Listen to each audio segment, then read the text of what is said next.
నమస్తే. Welcome to BRK health. నేను మీ కీర్తి. ఈరోజు మనతో పాటు ఉన్నారు ఆయుర్వేదిక్ నిపుణులు డాక్టర్ చెలిమెల శ్రీనివాస్ గారు మనతో పాటు ఉన్నారు. సార్ని అడిగి మనకున్న డౌట్స్ క్లారిఫై చేసుకుందాం. నమస్కారం సార్. నమస్కారం అమ్మా. సార్, ఇప్పుడున్న పరిస్థితుల్లో వెయిట్ గెయిన్ వల్ల చాలా మంది ఇబ్బందులు పడుతున్నారు. ఈ ఇబ్బందుల వల్ల వెయిట్ పెరిగిన వెంటనే వాళ్ళు తగ్గాలి అనే ఒక ఆలోచనతో ఏది పడితే తీసుకొని తగ్గడానికి ప్రయత్నం చేస్తున్నారు. ఈ తగ్గే దాంట్లో అంటే స్పీడ్గా వెయిట్ తగ్గే దాంట్లో లివర్ కానీ కిడ్నీ కానీ ఎఫెక్ట్ అనేది వాళ్ళు చూసుకోవట్లేదు. అలా కాకుండా హెల్తీగా వెయిట్ తగ్గాలి అంటే ఏం చేయాలనేది మాకు ఎక్స్ప్లెయిన్ చేసి చెప్పండి సార్. డెఫినెట్లీ అండి. మనం ఇప్పుడు చూసుకుంటే దీన్ని మనము ఒబేసిటీ అంటాం. అందరికి తెలిసింది. తెలుగులో చూస్తే అధిక బరువు అంటాం. అంటే పేరులోనే ఉంది, శరీరానికి కావాల్సిన దగ్గర ఎక్కువ ఉంది. దాన్నే అధిక బరువు అంటాం, స్థౌల్యం అంటాం. అంటే మనము అధిక అనేది శరీరానికి చూడండి, ఏదైనా కానీ అతిగా ఉంటే అది డెఫినెట్లీ ప్రాబ్లమేటికే. ఇక్కడ మీరు చెప్పినట్టు జనరల్గా అధిక బరువు అంటే ఒబేసిటీ అనేది ఇప్పుడున్న ఒక 10 మెంబర్స్ పేషెంట్స్లో మేము ఇతరత్ర జబ్బులతో చూసుకున్న 7 మెంబర్స్ అనేది కామన్గా చూసేది, డాక్టర్ గారు మేము బరువు ఎక్కువ ఉన్నాము అంట. అయితే ఎట్ ద సేమ్ టైం ఇక్కడ మనకి చాలా అవేర్నెస్ ఉంది. బరువు అనగానే నేను ఈ ఫుడ్ తీసుకుంటాను, వాళ్ళు అది చెప్పారు ఇది చెప్పారు చాలా వింటుంటాము, ఫాలో చేస్తుంటారు. కాకపోతే అక్కడ జరిగే డ్యామేజ్ ఏంటంటే మీరు చూస్తే అధిక బరువు అనేది ఉట్టి ఫ్యాట్ ఒకటే కాదు. మన బాడీలో ఒకవేళ 10 కిలోస్ మనము వెయిట్ మెషిన్లో చూసుకున్నప్పుడు 10 కిలోస్ తగ్గితే దాంట్లో 7 కిలోస్ మన ఎలక్ట్రోలైట్స్ అంటాం. అంటే సోడియం, పొటాషియం, క్లోరైడ్ అన్ని ఎలక్ట్రోలైట్స్, ఓన్లీ 3 కిలోస్ మాత్రమే ఫ్యాట్ ఉంటుంది. అంటే ఈ 3 కిలోస్ ఫ్యాట్ కోసం మన శరీరానికి కావాల్సిన 7 కిలోస్ ఆఫ్ ఎలక్ట్రోలైట్స్ ని మనం బాడీ నుంచి ఫ్లష్ అవుట్ చేస్తున్నాం. ఎందుకంటే అవి చాలా ఇంపార్టెంట్ మన బాడీ మెయింటెనెన్స్ లో. అదే కాకుండా మీరు చెప్పాం, నేను ఎప్పుడు చెప్పినట్టే ఒక 10 కిలోలు మనం తగ్గుతున్నాము షార్ట్ పీరియడ్లో అంటే మన కిడ్నీస్ ఫిల్టర్ చేసేవి అంత ప్రెషర్ తీసుకోలేవు. వెయిట్ లాస్ తగ్గుతాం కానీ ఈ కిడ్నీ మీద ప్రభావం కానీ మన లివర్ అబ్జార్ప్షన్ కానీ చాలా ఫాస్ట్ అయిపోతాయి. అండ్ అది తర్వాత ఇచ్చిన డాక్టర్కి తెలియదు, తీసుకున్న వాళ్ళకి కూడా తెలియదు. వేరే ఏదో ప్రాబ్లమ్స్ వల్ల కిడ్నీ పాడైంది, లివర్ పాడైంది అని చూస్తాం. ఎందుకంటే సింపుల్ లాజిక్, ఈ ఫిల్టరేషన్ దెబ్బతింటే ఇతరత్ర ప్రాబ్లమ్స్ అన్నీ చూస్తుంటాం. సో వెయిట్ లాస్కి అందుకని మనం ఏంటంటే చాలా కేర్ఫుల్గా, అదేదో నేను ఇంతకుముందు చెప్పినట్టు అందరికీ అవేర్నెస్ ఉంది. But at the same time నిజంగా చెప్పాలంటే మా మెడికల్ చూసుకుంటే చాలా మటుకు వెయిట్ అనగానే ఒకటే అనుకుంటారు, నేను ఫుడ్ తగ్గించాలి అంటారు. అంటే ఇది ఫుడ్ తగ్గిస్తే తగ్గిపోతారు అనుకునేది భ్రమ మాత్రమే. ఎందుకంటే మీరు చూసుకుంటే చాలా మటుకు చాలా తక్కువ తినే వాళ్ళు కూడా చాలా ఎక్కువ వెయిట్ ఉంటారు. ఎందుకు దానికి కారణాలు చూసుకుంటే కూడా ఫస్ట్ హార్మోన్స్ అంటాం. అంటే ఫీమేల్స్లో కానీ మేల్స్లో కానీ హార్మోన్స్ ఎప్పుడైతే ఇంబ్యాలెన్స్ అవుతాయో బాడీలో వాటర్ రిటెన్షన్ పెరుగుతుంది. అండ్ ఇంకోటి చాలా మటుకు అంటే ఇది తెలుసో తెలీదో కానీ ఎప్పుడైతే వెయిట్ లాస్ అంటే మనం ప్లాన్ చేస్తామో మీరు చూసుకుంటే ఫుడ్ మానేయటం వల్ల మన న్యూట్రియంట్స్ అన్నీ కూడా తగ్గించుకుంటున్నాం. దీనివల్ల ఏమవుతుంటే హీమోగ్లోబిన్ అంటాం. మన బ్లడ్లో ఉండే హీమోగ్లోబిన్ తగ్గిపోతే వాటర్ పర్సంటేజ్ పెరుగుతుంది. దానివల్ల పర్సన్ బ్లోనప్ అవుతారు. అంటే మనకు తెలియకుండా ఫుడ్ తగ్గించి లావ్ అయ్యారు. అంటే ఆల్రెడీ హీమోగ్లోబిన్ తగ్గిన వాళ్ళు ఇంకా ఈ తీసుకునే ఫుడ్ను కూడా తగ్గించేసరికి అది హార్ట్ మీద కానీ ఇతరత్ర వాటి మీద కూడా ఎఫెక్ట్ పడే ఛాన్సెస్ ఉంటుంది. సో ఏదైనా కానీ ఒబేసిటీ అనేది మనము దాని గురించి నాలెడ్జ్ ఉండాలి. అట్ ద సేమ్ టైం ఒక ప్రొఫెషనల్గా, అంటే నేను అనేది మెడిసిన్ వాడమని కాదు, ఒక ఆయుర్వేద వైద్యుడిగా మమ్మల్ని కలిసినప్పుడు వాళ్ళ నాడిని చూసి వాళ్ళు ఏ ప్రకారం డైట్ తీసుకోవాలి, ఏం ఎక్సర్సైజెస్ చేయాలి, వీటితో కాకపోతేనే అప్పుడు ఔషధాలుగా మనం సజెస్ట్ చేస్తూ ఉంటాం. అయితే ఇప్పుడు వెయిట్ లాస్ అనగానే ఏదో మార్నింగ్ లేవగానే పరిగడుపున జీలకర్ర వాటర్ కానీ సోంపు వాటర్ అని వీటితో మీరు 1 month చేయండి వెయిట్ లాస్ అవుతారు అనేది మనం చూస్తున్నాం సార్ మామూలుగా. అది ఎంతవరకు నిజమంటారు? నిజంగా చెప్పాలంటే ఇప్పుడు జీలకర్ర కానివ్వండి, మీరు మెంతులని కానివ్వండి, వేరే గోరువెచ్చని కానీ ఇవన్నీ కూడా ఏంటంటే వీటి వల్ల హామీ ఏం లేదు, మంచిదే తీసుకోవడము, మన మెటబాలిజం అవన్నీ యాంటీ ఆక్సిడెంట్స్ అంటాం. ఇప్పుడు జీలకర్ర తీసుకోవడం వల్ల జఠరాగ్ని అనేది సరి అయ్యి బాడీలో అన్డైజెస్టెడ్ ఫుడ్ ఏదైనా ఉంటే కంట్రోల్ చేస్తుంది. బట్ నేను ఇంతకుముందు చెప్పినట్టు ఒబేసిటీ అనేది ఒట్టి ఒక సిమ్టము, ఒక ప్రాబ్లం కాదు, ఇట్స్ ఏ కాంప్లెక్స్ డిజార్డర్ అంటాం. అక్కడ ఉట్టి జీలకర్రను మెంతులో ఇస్తే సరిపోదు. ఇప్పుడు ఒక person sedentary life style lead చేస్తున్నాడు, తను జీలకర్ర తీసుకొని నేను రోజంతా ఎక్సర్సైజ్ చేయకుండా పడుకోనే ఉంటానంటే there is no use. So అక్కడ ఏంటి వ్యాయామము అవసరము, అలానే ఫుడ్ కూడా ఇంపార్టెంట్. సో ఎప్పుడైతే మనము ఈ ఫుడ్ ని బ్యాలెన్స్డ్ గా తీసుకుంటూ మనము ఇలాంటి యాంటీ ఆక్సిడెంట్స్ అంటే ఉట్టి జీలకర్రనే కాదు చాలా ఉంటాయి, తీసుకున్నప్పుడు అంటే వీటితో వెయిట్ లాస్ జరగరు, కాకపోతే బాడీ మెటబాలిజం అనేది పెరుగుతుంది. అప్పుడు మెటబాలిజం పెరిగినప్పుడు ఏంటంటే బాడీ ఈ ఇంబ్యాలెన్స్ ఏవవుతుంటాయి కరెక్ట్ అయ్యే ఛాన్స్ ఉంటాయి. బట్ ఏదో ఒకటే మన ఇంట్లో ఈ దొరికే దాంతో అయిపోతుంది అనేది అది చెప్పాలంటే అది మైత్గానే చూస్తాము. ఇప్పుడు వెయిట్ లాస్ అవ్వాలనుకునే వాళ్ళు టైం టు టైం ఫుడ్ తీసుకోవాలి అంటారు. మార్నింగ్ బ్రేక్ఫాస్ట్ ఏం తీసుకోవాలి, ఏ టైంకి తీసుకోవాలి, లంచ్ ఏ టైంలో తినాలి, ఓకే ఎంతవరకు ఎంత తినాలి క్వాంటిటీ అనేది, నైట్ ఈవినింగ్ ఏ టైం లోపు తినాలి అనేది ఇది చాలా మందికి తెలియదు సార్. అది కొంచెం తెలియజేయండి. తప్పకుండా. అంటే అసలు ఒబేసిటీ అనే కాకుండా మనిషి హెల్తీగా ఉండడానికి ఏంటంటే మన డైట్ అనేది చాలా, అంటే మనము ఫుడ్ అనేది చూడండి ఏ డిసీజ్ చెప్పినా తిరిగి తిరిగి మళ్ళీ మనము ఫుడ్ దగ్గరికి వస్తాం. దాన్ని ఆయుర్వేదంలో పత్యాపత్య అని ఎప్పుడో చెప్పాము. అంటే పత్యాపత్య అంటే తీసుకునే ఉంటాయి, తీసుకొని కూడా ఉంటాయి. ఇక్కడ తినొద్దు అంటే ఉట్టిగా అన్ని ఆపేయడం అని కాదు, మన శరీరానికి కావాల్సిన న్యూట్రియంట్స్ కూడా మనకు ఫుడ్ ద్వారానే వస్తాయి.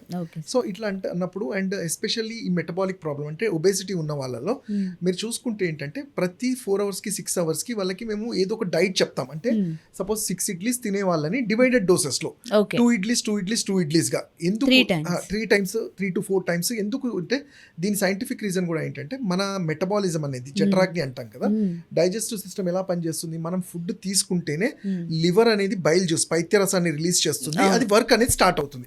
మీరు చూస్తే జనరల్గా ఒబేసిటీలో నేను పొద్దున్న తింటాను మధ్యాహ్నం ఏం తినాను మళ్ళీ రాత్రి తింటానంటే ఆ టైంలో గ్యాసెస్ పెరిగిపోయి ఇంకా ఇబ్బందులు క్రియేట్ అవుతుంటాయి.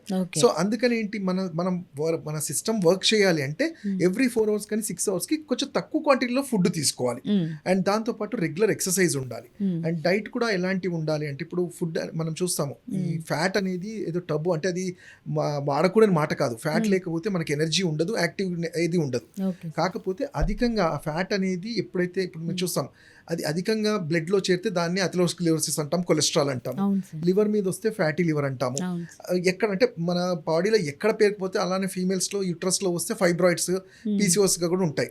అంటే ఈ అధికమైన వాటి గురించి మనం చేయాలి అన్నప్పుడు ఏంటంటే నేను చెప్పినట్టు ఈ డైట్ అనేది తక్కువ ఫుడ్ ఎక్కువ టైమ్స్ తీసుకోవాలి. అండ్ టైమింగ్ అనేది చాలా ఇంపార్టెంట్. ఇక్కడ మీరు రాత్రి మనం 7-8 లోపల మన డిన్నర్ అనేది ఫినిష్ చేయాలి. అంటే ఇదేదో మనకి యూట్యూబ్లలో వీళ్ళు చెప్పారని కాదు, జనరల్ గా మనం చూసుకుంటే అంటే మన లివర్ అనేది రాత్రి 10 o'clock అంటే మనకు దేవుడు ఇచ్చిన వరం ఎందుకు పడుకుంటాం మనం నాచురల్స్ అంటే 10 తర్వాత మన సిస్టమ్ మన లివర్ ఎక్స్పాండ్ అయ్యి మనం తీసుకునే ఫుడ్ అంతా కూడా మెటబలైజ్ చేసుకుంటుంది.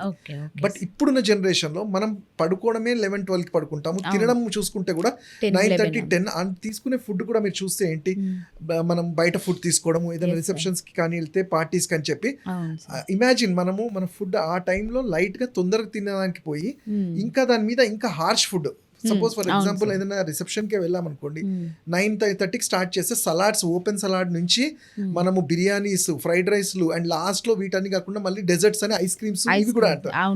ఇమాజిన్ చేయండి మన స్టమక్ పరిస్థితి ఏంటి. సో అందుకని టైమింగ్ అనేది చాలా ఇంపార్టెంట్ ఉంటుంది. 7-7:30 లోపల మన డిన్నర్ అనేది ఎంత ఎర్లీగా ఫినిష్ చేసుకుంటే అంత మంచిది.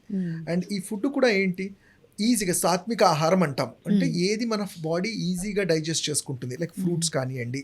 ఫ్రూట్స్లో ఎందుకంటే అధిక పీచు పదార్థాలు ఫైబర్ ఉంటుంది కాబట్టి ఫ్రూట్స్ తీసుకోవడము. అలానే ఇంతకుముందు మీరు అన్నట్టు జీలకర్ర మెంతులే కాకుండా వీటిని నేను చెప్పాను కదా మెటబాలిక్ రేట్ పెంచడానికి హెల్ప్ చేస్తాయి. అలానే సింపుల్ చిట్కాలు, ఇప్పుడు షుగర్ ఉన్న వాళ్ళు కూడా ఒబేసిటీ ఉంటుంది, ఒబేసిటీ ఉన్న వాళ్ళు షుగర్ ఉంటుంది, వాళ్ళకి సొరకాయని వాళ్ళు పీల్ చేసి ఆ జ్యూస్ లాంటిది రోజు ఒక 50 ml తీసుకోగలిగితే గ్యాస్ట్రిక్ ఇరిటేషన్స్ కానీ గ్లైసెమిక్ ఇండెక్స్ మెయింటైన్ అవ్వడము, వాటితో పాటు ఒబేసిటీ కూడా తగ్గుతుంది. అలానే బొబ్బర్లు అంటాం మనము, సో వీటిని కూడా ఉడకబెట్టుకొని వాటిని తినడం వల్ల కూడా మెటబాలిక్ రేట్ అనేది పెరుగుతుంది, లివర్ మీద ప్రెషర్ తగ్గుతుంది. అలానే మన మూంగ్ దాల్ అంటాం, అయితే ఏమైనా ఉడకబెట్టుకొని తినడం వల్ల ఈజీగా డైజెస్ట్ అవుతుంది, ఫ్యాట్ని మొబిలైజ్ చేయడానికి అవుతుంది. ఇవన్నీ కాకుండా ఇంకా ఇవన్నీ కూడా వర్కౌట్ అవ్వట్లేదు డాక్టర్ గారు, ఒబేసిటీ ఉంది మరి ఏంటి పరిస్థితి అన్నప్పుడు ఆయుర్వేదంలో వీటికి చక్కని ఔషధాలు చెప్పబడింది. లైక్ నౌక గుగ్గులని కానివ్వండి, వరణాది కషాయం అని, ఇలా ఒక ఆయుర్వేదిక్ డాక్టర్ కలిసిన తర్వాత అది సజెస్ట్ చేస్తాము. దానివల్ల ఏంటంటే ఒక ప్రాపర్ వేలో మెటబాలిజం కరెక్ట్ చేసుకుంటూ monthly 2 to 3 kilos weight loss అవుతూ ఉంటారు. సార్ ఇప్పుడు వెయిట్ లాస్ అవ్వాలి అనుకున్న వాళ్ళు వాటర్ ఎక్కువ తీసుకోవాలి అంటారు. అంటే మార్నింగ్ బ్రేక్ఫాస్ట్ కూడా ఆపేసి 12 వరకు కూడా వాటర్ మీద ఉండొచ్చు అని అంటున్నారు. అంటే పొట్ట తగ్గాలి అని అనుకుంటే అది ఎంతవరకు కరెక్ట్? అంటే ఇది కూడా అమ్మ ఇది అందరికీ సూటబుల్ కాదు. ఎందుకంటే మనం చూస్తే మీకు మన ఇండియన్ కల్చర్ చూసుకుంటే షడ్ రుచిస్ అనే మాట వినే ఉంటారు. అవును సార్. అంటే మధురాంల లవణ కటుతిక్త కషాయం అంటాం. అవును. ఇది మీరు వేరే కంట్రీస్ లో ఎక్కడికి వెళ్ళినా ఎక్కడ చెప్పరు, ఓన్లీ ఇండియన్ కల్చర్ లో ఉంది. దాని అర్థం ఏంటంటే మన ఫుడ్ ఇవన్నీ టేస్ట్ చేయాలి, అంతేకాని నేను ఒక్క పదార్థానికే స్టిక్ అయి ఉంటాను, మిగతా నేను అవాయిడ్ చేస్తాను, అలానే ఈ సాలిడ్ డైట్ తీసుకొని ఓన్లీ లిక్విడ్స్ మీద తీసుకుంటానంటే కూడా అది అందరికీ సూట్ అవ్వదు. అండ్ దానివల్ల పొట్ట తగ్గిపోతుంది అనేది కూడా భ్రమాది. కాకపోతే వాటర్ అనేది కూడా మీరు చూసుకుంటే అతిగా ఉండకూడదు. ఒక 3.5 to 4 వరకు మన బాడీ రిక్వైర్మెంట్ అది. ఎందుకంటే ఒక్కొక్కసారి ఎక్కువ వాటర్ తీసుకున్నా అది సెన్సిటివిటీ ఆఫ్ బ్లాడర్ సెన్సిటివిటీ వస్తుంది. మళ్ళీ దాని వల్ల కూడా ఏంటంటే యూరినేషన్ ఎక్కువ అయినప్పుడు బ్లాడర్ మీద ప్రెషర్ ఉంటుంది. సో ఏదైనా కానీ అతిగా చేయకూడదు. వాటర్ మనం తీసుకోవాలి, ఎందుకంటే బాడీ హైడ్రేట్ అవ్వాలి. కాబట్టి 3 to లిక్విడ్స్ లాగా జ్యూసెస్ కానీ మజ్జిగ కానీ వాటర్ కానీ 3 to 4 లీటర్స్ అనేది మన బాడీకి అబ్జర్వ్ చేసుకోవాలి. వెయిట్ లాస్ కోసం ఏమన్నా చిన్న చిట్కాలు, అంటే అందరికి వీలు ఉండేటట్టు అందరు చేసుకోగలిగే కొన్ని చిట్కాలు చెప్పండి సార్. తప్పకుండా. అంటే మీరు చూస్తే ఇప్పుడు దాకా వెయిట్ లాస్ మనము డిసీజ్ ఇది ఒక వ్యాధి లాగానే కన్సిడర్ చేయాలి, అలానే ట్రీట్మెంట్ చేయాలి చూస్తుంటాం. బట్ మేజర్గా మా క్లినిక్స్ లో వచ్చేది ఫీమేల్స్ అడిగేది ఏంటంటే డాక్టర్ వెయిట్ లాస్ అయిన తర్వాత మాకు స్ట్రెచ్ మార్క్స్ వస్తాయి అంటారు, సాగినెస్ అంటాం, అంటే స్కిన్ సాగి అయిపోతుంది. అందుకని ఆయుర్వేదంలో వీటికి రసాయన చికిత్స అంటాము. అది ఇంట్లో మనం ఈ ఫ్యాట్ ని మొబిలైజ్ చేసుకోవాలి అన్నప్పుడు ఏంటంటే అంటే ఈ స్కిన్ టెక్స్చర్ ని కూడా మంచిగా టైట్నింగ్ చేసుకోవాలంటే సింపుల్ గా మన కర్పూరాది తైలం ఉంటుంది. కర్పూరాన్ని నువ్వుల నూనెలో కొంచెం వేడి చేసుకొని ఆయిల్ ని ఆపోజిట్ డైరెక్షన్ లో, ఎస్పెషల్లీ ఈ టమ్మీ పార్ట్ లో పైకి అనుకోవడము చేసిన తర్వాత ఉలవలు అని అంటాం, హార్స్ గ్రామ్, వీటిని మంచిగా పౌడర్ లాగా చేసుకొని బాగా పులిసిన మజ్జిగలో కలిపి లేపం లాగా పెట్టడం వల్ల ఈ ఫాలికల్స్ లో ఉండే ఫ్యాట్ అనేది మొబిలైజ్ అవ్వడం స్టార్ట్ అవుతుంది. అండ్ ఇంకో ద బ్యూటీ ఏంటంటే నేను చెప్పాను కదా, ఆయిల్ సప్లై చేయడం వల్ల ఈ స్ట్రెచ్ మార్క్స్ పడకుండా స్కిన్ టైట్ గా ఉంటుంది అండ్ యంగర్ లుక్ ఉండడానికి ఉంటుంది. సో అలానే ఇంకా ఈజీగా ఇప్పుడు నేను చెప్పింది ఫ్యాట్ అక్యుములేట్ అవుతుంది, 1-2 రోజుల్లో అవ్వదు, ఇది చాలా రోజుల నుంచి పేరుకుపోయి ఉంటుంది. సో దానికి మన తరఫు నుంచి మనం చేయాల్సింది అంటే మనకి ఈజీగా మార్కెట్లో దొరికే ఉసిరికాయ, తానికాయ, కరెక్కాయ అంటాం, దాన్నే మార్కెట్లో త్రిఫలా చూర్ణం అంటాం. దీన్ని రోజు ఒక చెంచాడు గోరువెచ్చనిలో రాత్రి పడుకునేటప్పుడు తీసుకోవటం వల్ల అట్లీస్ట్ ఫ్యాట్ అక్యుములేట్ కాకుండా ఏ రోజుకి ఆ రోజు మనం క్లీన్స్ చేసుకోవడంలో తప్పకుండా హెల్ప్ అవుతుంది.